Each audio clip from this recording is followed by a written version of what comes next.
Janky. Yeah, indeed. Hey everyone, welcome to That Pedal Show. Dan here. Mick here. Hello, welcome to the show. This video may either be called Tame Your Hot Rod Deluxe or it might be called Tame Your Loud Clean Amp. Either one would be applicable. Sure. But first, head ye. Don your horse and head clip-clop to that pedal shop. Hey, that's not bad, is it? That's very good. Thatpedalshop.com and indeed thatpedalshowstore.com where you can buy stuff. Indeed. And if you buy stuff, it helps us fund this show and we're greatly appreciative. Also, check out patreon.com, which is another way if you have a mighty steed. Or even perhaps a... I just want coconuts. Yes. Yeah. All that. Pony will do. It's the way we fund this show. Right. Today is a real world problem. It is indeed. We've dispensed with all manner of shenanigan. We're keeping it really simple because today is about the amp, really. A friend of mine, Damien, hello Damien if you're watching. Damien does Kurt Mangan strings in the UK and a bunch of other things.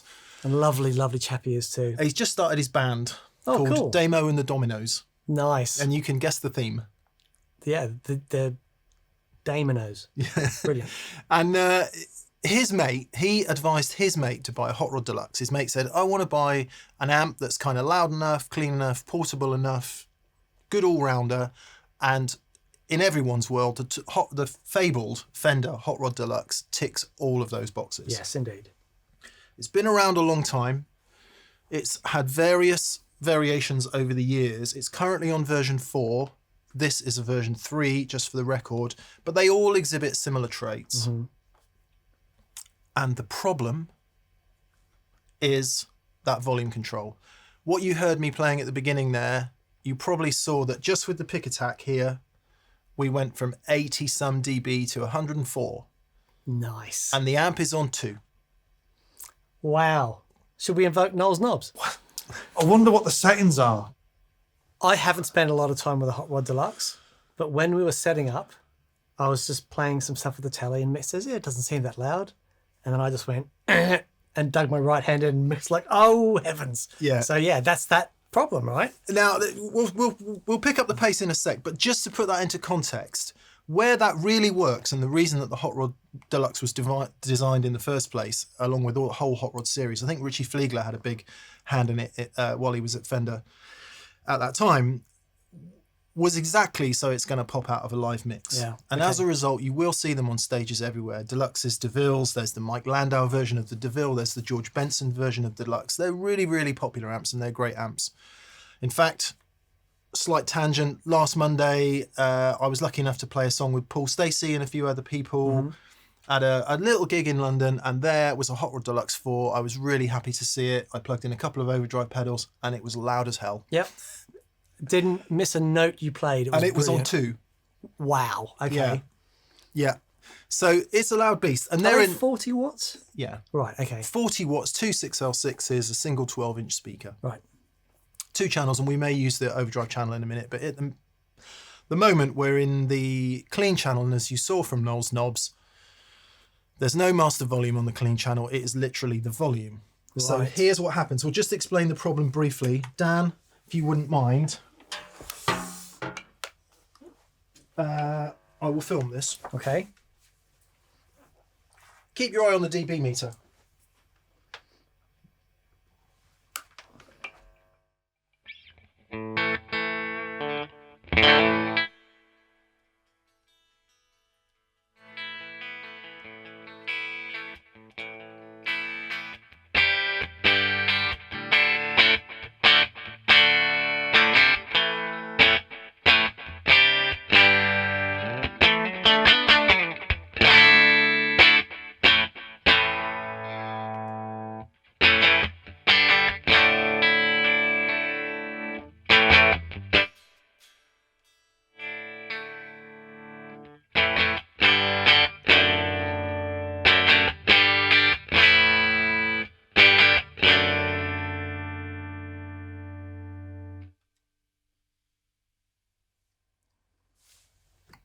Yeah. What are you liking about that? What are you liking less? To be honest, not a lot. Not a lot about that particular sound Yeah. was pleasing. So what's happening is, in order for the amp to have any life, really, and for it to start to come into its happy place where things are working and it's sort of balanced and sounds responsive, and try not to use too many judgmental terms, but nice. The volume control wants to be up 3/4, really, in order for everything to be working. And Where that's did we get to then? 2. Okay. So what happened was everything you heard there, in between sounding thin and lifeless and a bit weedy, was 1. Right. Up to 2 when it Just starts to starts come to get- alive, okay. but it's just too loud at that point. Now, right. that might not be too loud for a loud band, but it's certainly too loud for home, and it's certainly too loud for a lot of smaller bands, especially when you add an overdrive pedal. So what we're going to go through are a bunch of ways in which you can tame that a bit and also get a bit more life from the amp so that it just feels a bit nicer, because the transient response of that, Is brutal. Absolutely brutal. well, how would you explain that? Because there is so much dynamic input, which means the harder I hit it, the louder it gets. But what you get is this incredible transient. The very first part of that note goes bang, and then nothing. Yeah. Because there's no limiting going on to the amplifier. There's no, there's no compression. So what you perceive is no sustain. You get this massive spike right at the initial attack, and then dead. So we're going to start by, there's a bunch of things we're going to go through, end up at an actual speaker attenuator. But we're going to go through a bunch of things, and we'll go through them at relative pace so you can get an idea for what happens. The first option number 1, is to limit what hits the front end of the amp. And how do we do that? Well, there's a bunch of different ways. A really simple way is with an overdrive pedal. Yeah. But use the volume control on the overdrive pedal. And what that gives you as well is a bit of limiting in the pedal, that, because the way distortion is created, you'll end up limiting the signal. So it gives you that sense of sustain, but then just turn the volume down. Yeah, we're going to do, okay, so we're going to do an overdrive pedal, we're going to do a boost, and we're going to do an EQ. We'll work through them in fairly quick succession. I'm going to put this down for a second. So we're exactly where we were then. Mm-hmm. In fact, I'm actually going to turn it up a bit. I'm going to turn it up to 3, okay? Nice. Here it is on 3. This will probably blow the mic preamps. Oh, yeah, boy. Yeah. That's hard to listen to. Yeah. So I mean, especially this guitar. don't get us wrong. Some people love that sound. It can be really applicable in certain genres and in certain bands. You're never not going to be heard with that sound. However, for our application, which is playing a bit quieter, a bit more feel, we're going to turn the overdrive pedal on, and we're going to turn the level down to nothing. So if Dan plays, I'll turn the overdrive pedal on.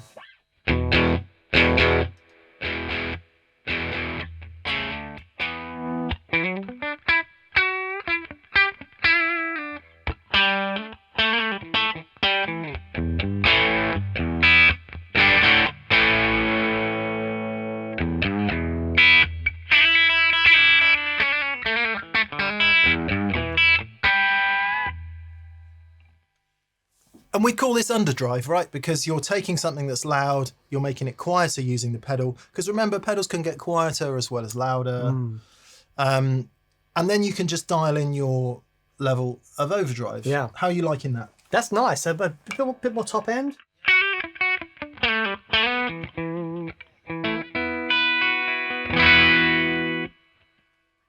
So just there, as I dig in, instead of the amp going wah and blowing my head off, it distorts more. It's limiting the signal, so you get the sense of sustain. So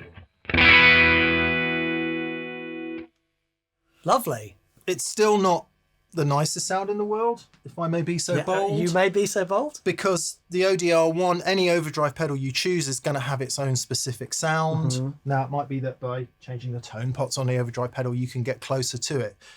So perhaps the next thing to look at is an EQ. Sure. Back in the room. Exactly the same principle. Instead of using the overdrive, we're now using the EQ. So Dan, if you just give us a listen to how loud that is. Again, it will probably push the mic pre's. Ooh.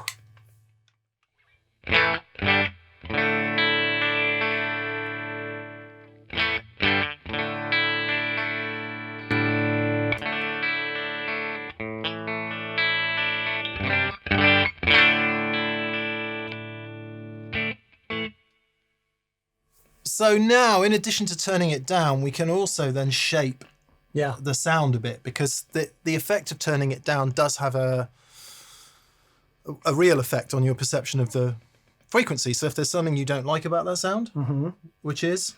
Probably. I'm going to say Do I need a list? I'm going to say it's 2 to 4K to start with. Go on.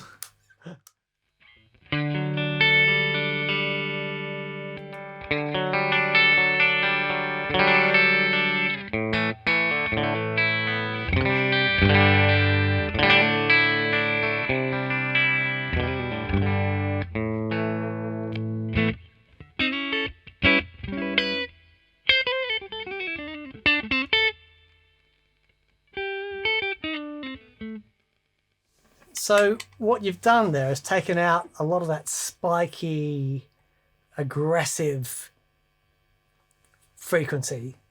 Yeah, that's nice. Completely subjective, of course. That's what we're hearing in the room. You might perceive it differently over the interwebs. And in addition, you might just prefer something different. But the point is, you've got the bands on there in order to shape it. What we can also do now is use our overdrive pedal in the manner that it was intended. Right. Because boosting into the EQ, it shouldn't make the amp too much louder. So again, Dan, just give us an idea of the volume. Now much less.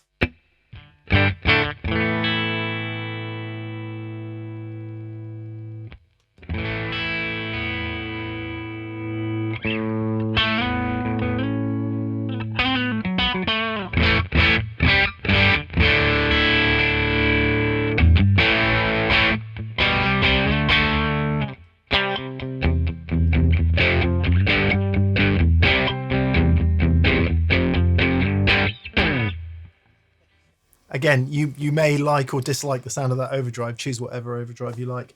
The last one is a boost. I think we can skip it because it does exactly the same job. Yeah. It's just another version of what we've chosen here. The point is, thing one, send a lesser signal into the front end of the amp so you can turn the amp up a little bit more. Nice. Very nice. Simple. Yep. Okay, option 2. The Hot Rod Deluxe and many other amps these days have a very useful feature in their effects loop. The one in the Hot Rod Deluxe is particularly good. It has a couple of quirks, which we'll get into. But everything we're doing here, you can do in the effects loop. So you could place an overdrive pedal, an EQ, or a boost in your effects loop and run them at less than unity gain. By unity gain, I mean... So unity gain is the same level. If you're at unity, you won't notice any difference between it being on and off. Principal benefit of using the effects loop instead of the front end of the amp, the preamp stage of the amp, by limiting what hits the front end of the amp, you're lessening to a great deal what that first stage is doing in the amp. And that's where a lot of your character comes from in a guitar amp, is absolutely. that first valve stage or two, or transistor stage, or whatever it is. That's where a lot of your character comes from. So by doing it in the after the preamp stage in the effects loop, you can retain some of the nice stuff that's happening in the front of the amp. Lovely. Ready? Ready? Right. There's a diagram on screen explaining what's happening here. This is by way of small tangent 4-cable method. So we're going into the Noble's overdrive, into the front of the amp. Yes. Out of the effects loop send. Yes. Into the EQ, into the compressor. The delay is in the effects loop as well. Back into the amp return, the effects loop return. Yes. Remind us again, Dan. How loud? Okay. Brace yourself. Yeah, didn't register that high on the dB, but I promise you it's loud. Okay, so we take all that off. Just play quietly.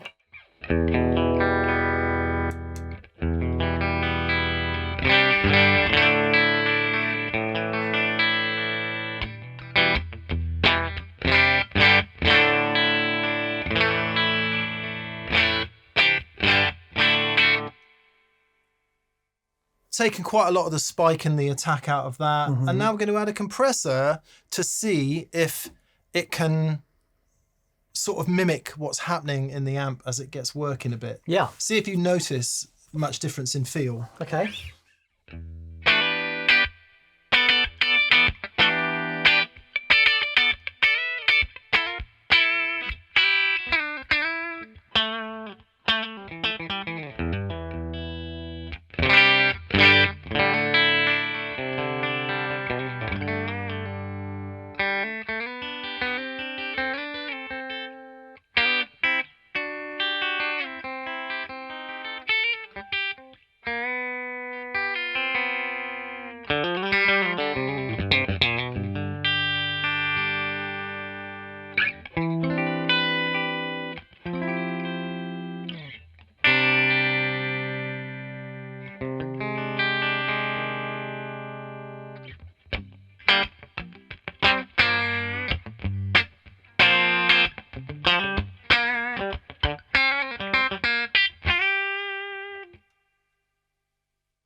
Have a play of that. It's lovely. I've turned the dry up quite high on the compressor. So one of the things that is quite important is not losing your whole sound to the compressor. Yeah. It's mixing in some of the dry signal as well. Yeah. One of the reasons we've chosen the Cali 76 is because it can do that, but something like Exotic SP compressor, Keeley compressors, Wampler, Ego, I think's got a dry mix, has it? Yeah. So there's plenty of compressors that will do it. The Barber. Yeah. Let me start with the compressor off, Dan.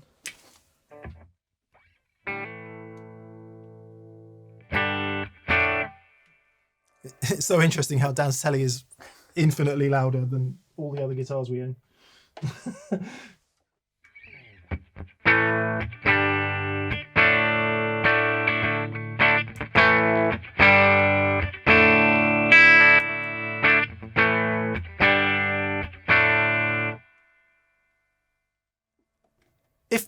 When I do the audio, if I make that volume difference as big as it is, all you'll say is that the second sound sounds rubbish.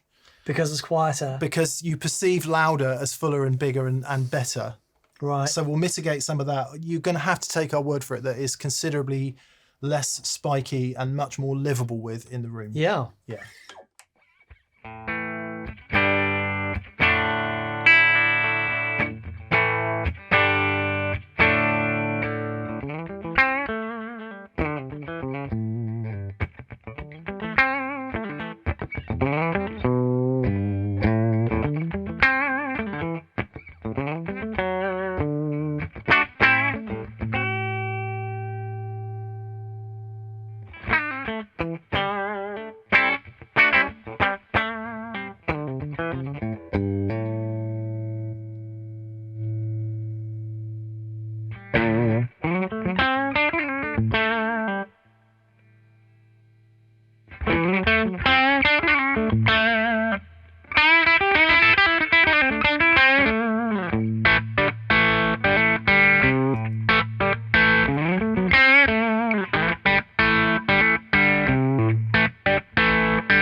Obviously,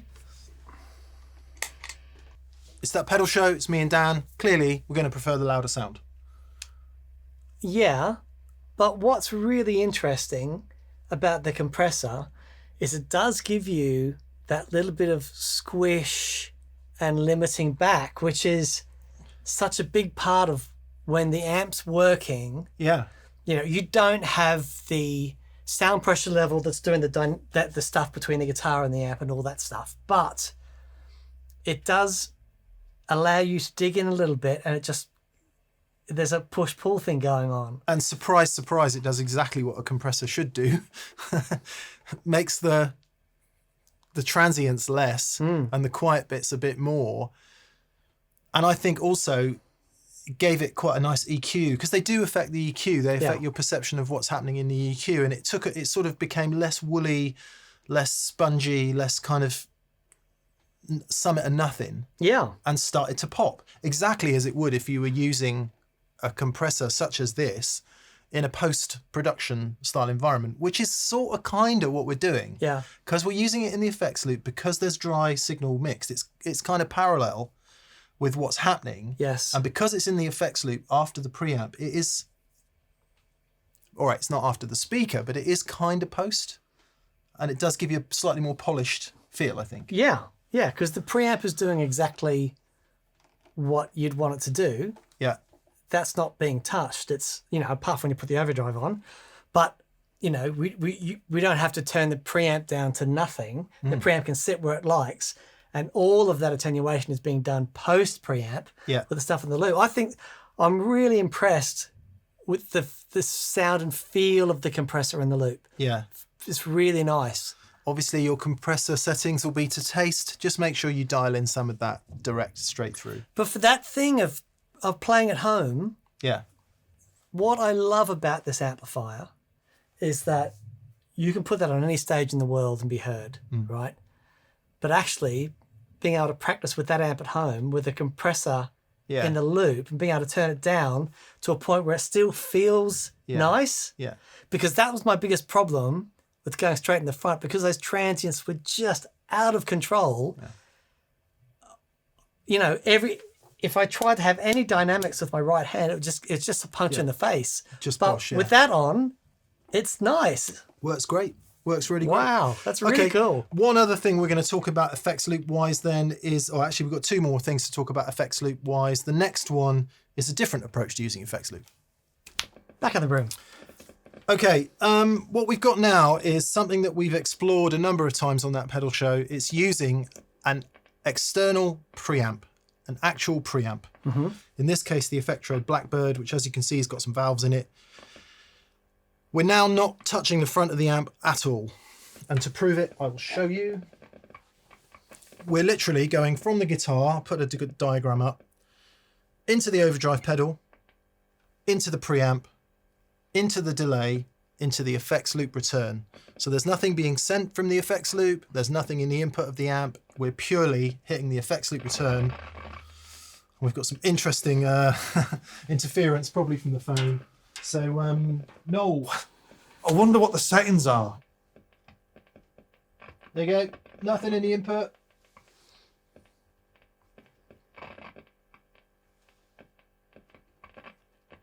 Great. The thing to know about the Hot Rod Deluxe effects loop is that there is no master volume.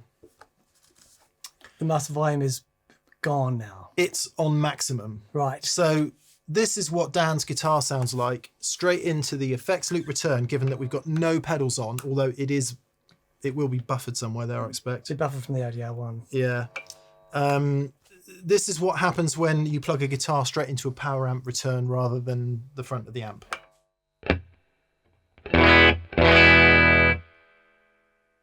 That's pretty loud. I'll say again, that's not going into the front of the amp, it's just the power amp return. So to make it quieter, we switch on the preamp. Go for it.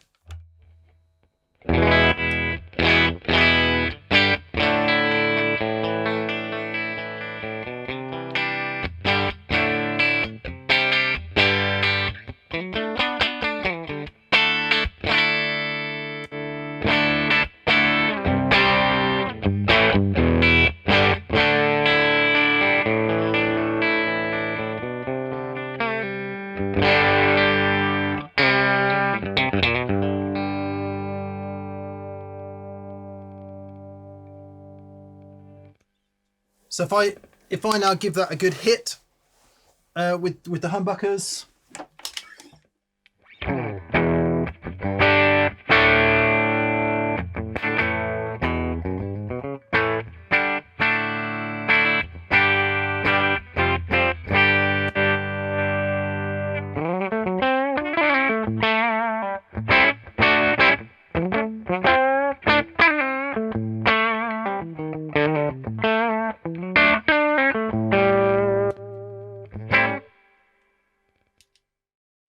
What is weird is when you're used to playing loud the whole time and it's not loud, you hit the guitar 3 times as hard. Yeah, yeah.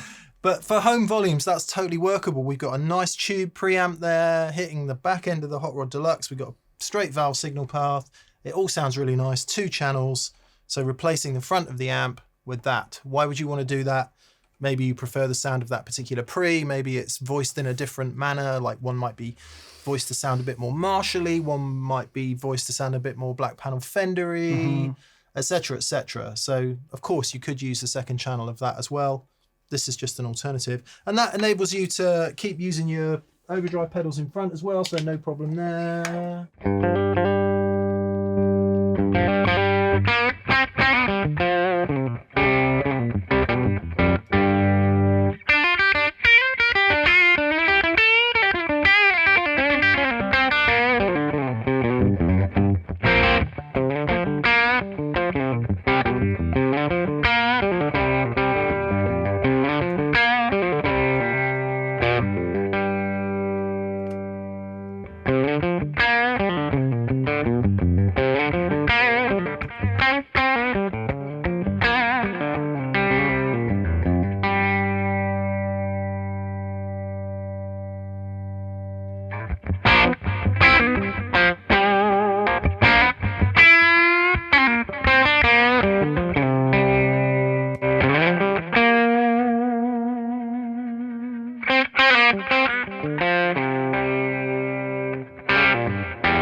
By a country mile, my favourite sound of the day so far. Fantastic. And the nicest under the fingers to feel. And a great, one of the things we love about using valve preamps, especially if you're going to venues, you're not taking your amp with you, but you've got your board. If they don't have a Hot Rod Deluxe, they'll have something else that's got an effects loop that you can plug into the preamp return. It's a fairly safe way. Yeah, no 4-cable method required, because what have you got? You've got overdrive, preamp, delay. Yeah. In that order, which is exactly what you would have if you put your delay, if you put your overdrives into the front of the amp and your delay in the effects loop. That is exactly the effects order you would have. You've got it all on your board. You turn up to the gig, they're like, sorry, mate. You requested a Dumble overdrive special. All we could find is a Valve State 8080. Brilliant. Straight in the effects loop return. Yeah. If it's got one. I think it has. Right. Yeah. And then you've got all the latitude you need straight from your board. Simple, simple, simple. Yeah, great way to do it. Okay, one final way to use the effects loop. And back in the room. Okay, we are still using the effects loop of the amplifier. Nice. I like it. The settings on the amp haven't changed at all. So Dan, explain what's going on.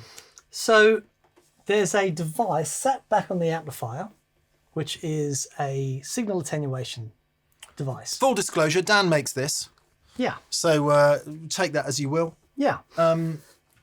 So it's sitting in the effects loop? It sits in the effects loop, but the main thing is we don't have the cables.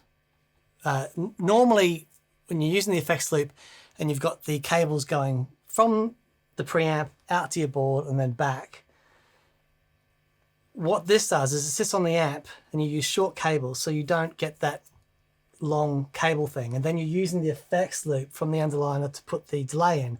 So if you just... This is bypass at the moment. Okay, right? so we are effectively guitar through overdrive pedal, though the overdrive pedal is off, into the front of the amp exactly as you would normally, and the volume is on 3. Wherever it was. Yeah, it's just below 3. We haven't moved it, and it's quite loud. The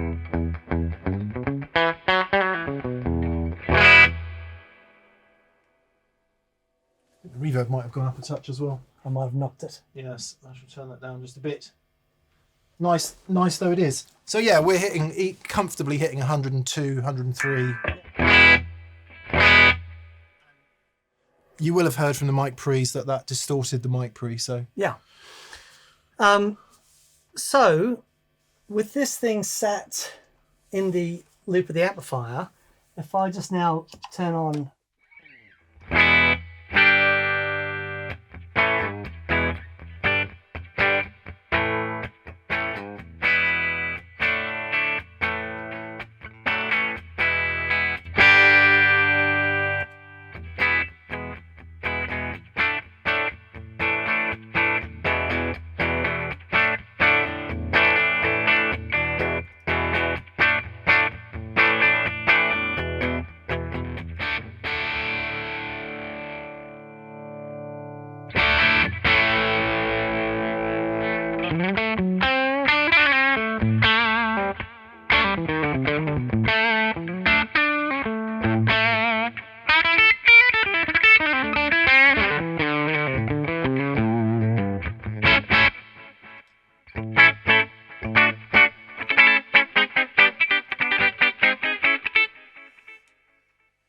Yeah, I mean, it's knocking 20 dB off at least. it knocks 20 dB off. Is that how many it does knock off? 20 dB.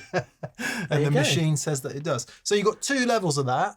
So you can set 2 levels. Yeah. So the idea is that you can have 2 different attenuated volume levels, and then if you want to have a solo or a loud section, you set the amplifier for the louder section, and you're using the excess power of the amplifier that we would normally never use because everything's got to be so quiet, right? Instead of boosting into the front of the amp, trying to make that louder, Yeah.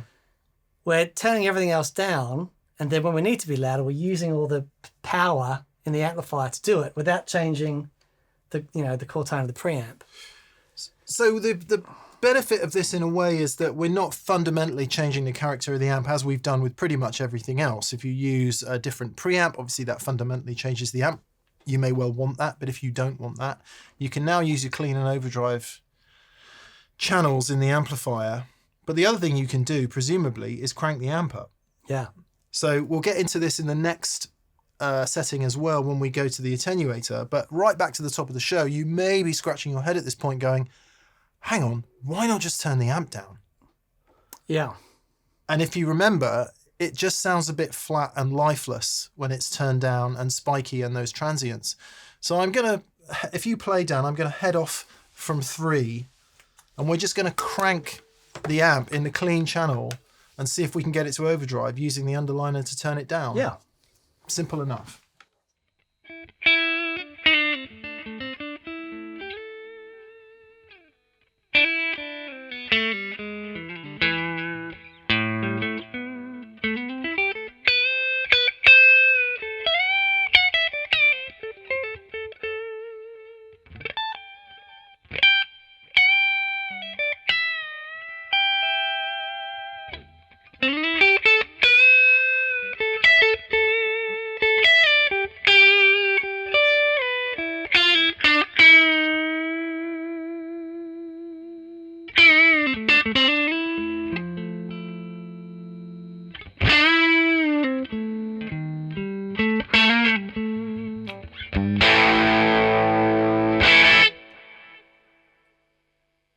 That's the Hot Rod Deluxe, absolutely cranked in the front, in the clean channel. Oh, I'm going to show you. It would be easier, wouldn't it? And if Dan, if you carry on playing.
So we're still hitting 90 some on the dB. So we're creeping up in volume here, but just very carefully, here's what happens if we turn the underliner off.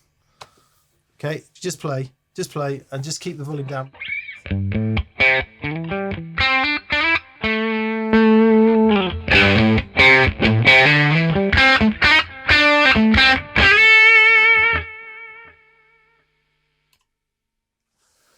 That will have completely overdriven the mic pre's, and it would have been distorted in your ears probably.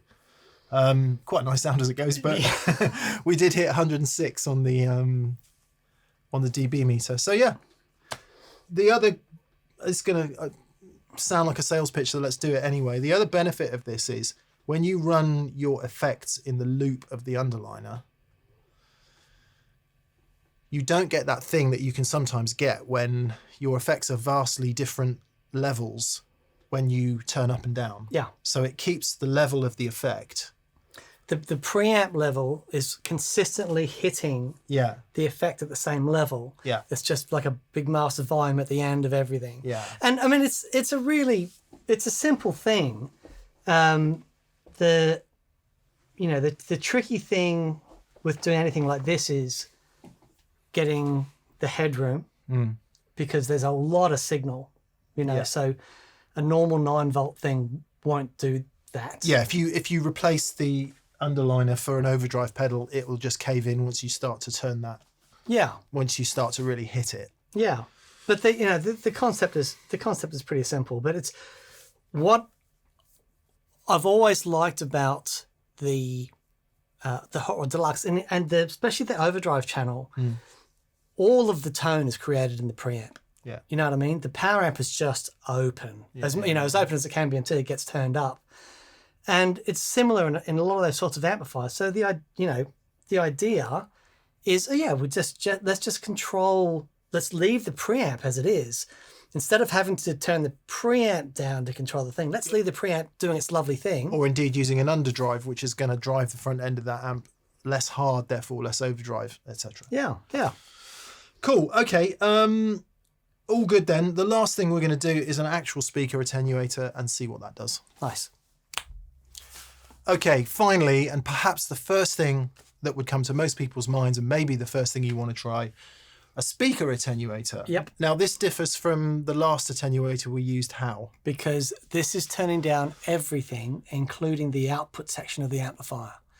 So after this point, we've been mainly looking at the preamp, the input signal going into the preamp, and then the preamp signal itself. Now what we're doing is we're taking the output of the amplifier, everything, the output that's going to the speaker, and we're turning that down. Let's just say for absolute clarity, you cannot use a speaker attenuator in the effects loop of an amplifier. You must use it between the amp and the speaker, and you cannot use a line level attenuator between amp and speaker. Yes. So just make sure it's a speaker attenuator. Yeah, it's a speaker attenuator. This is a Palmer PDI 06, I think. It's a super simple attenuator. Now there's lots of different attenuators on the market. Some offer all kinds of tone shaping options and other bells and whistles. You might want to get into that. We've kept it simple. It's passive. It requires no power. Cool. So it's the simplest available, and a lot of people will tell you that the more complex ones will sound better. That's up to you. The Hot Rod Deluxe is still on 3. Right. Where we were, Ganny Dan.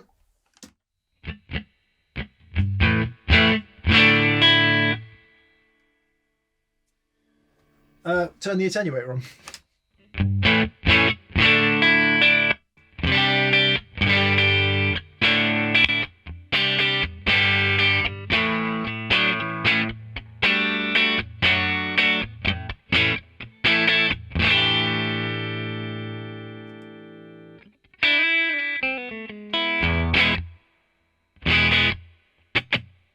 This is the maximum level of attenuation that this speaker load box provides. Mm-hmm.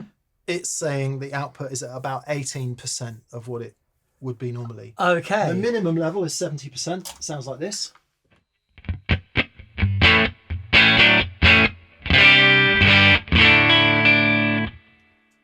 The maximum amount is this.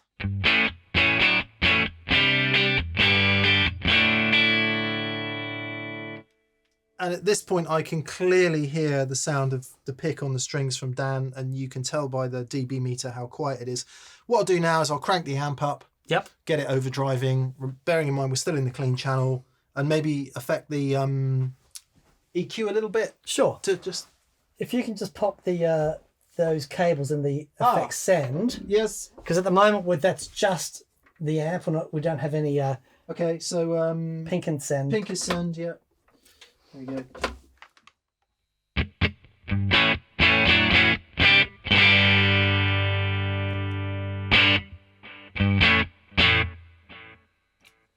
So here we go. Let's see what happens. So here we are on the Palmer.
There you go.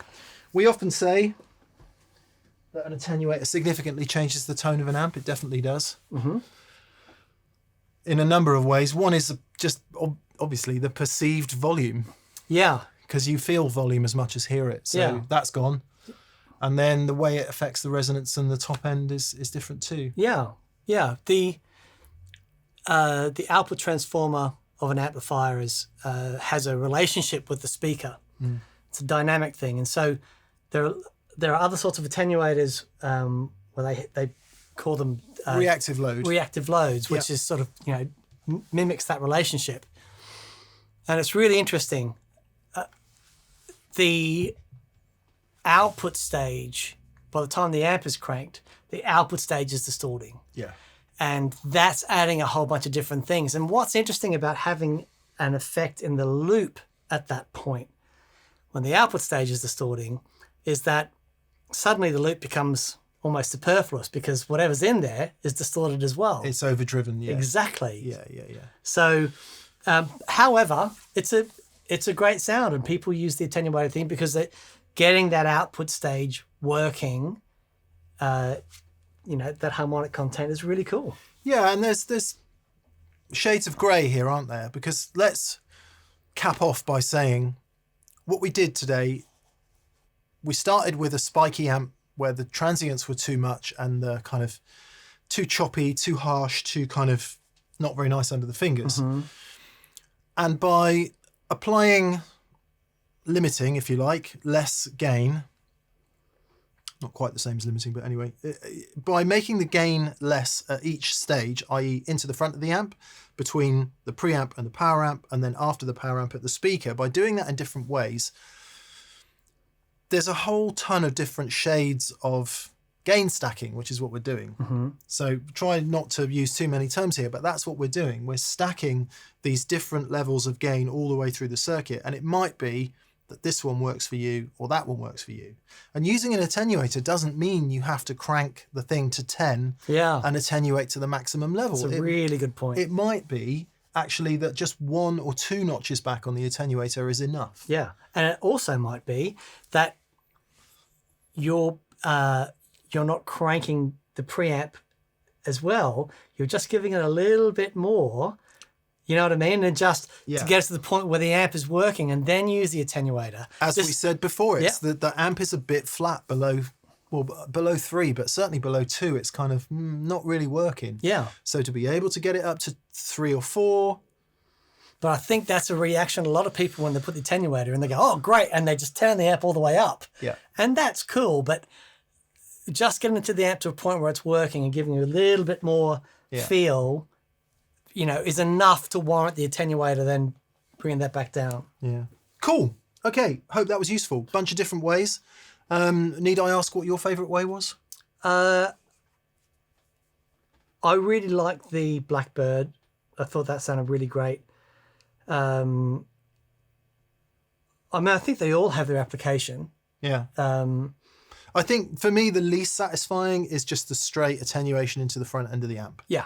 That it works, but everything just sounds small to me when you do it that way. But as soon as you start putting the EQ and the compressor in and start getting a bit of that stuff going, it's like, oh, okay, we're starting to get that feel back. Yeah, I was really impressed with that. The EQ and the compressor in the loop. Yeah. Obviously, the underliner works well because it's designed exactly to do this job.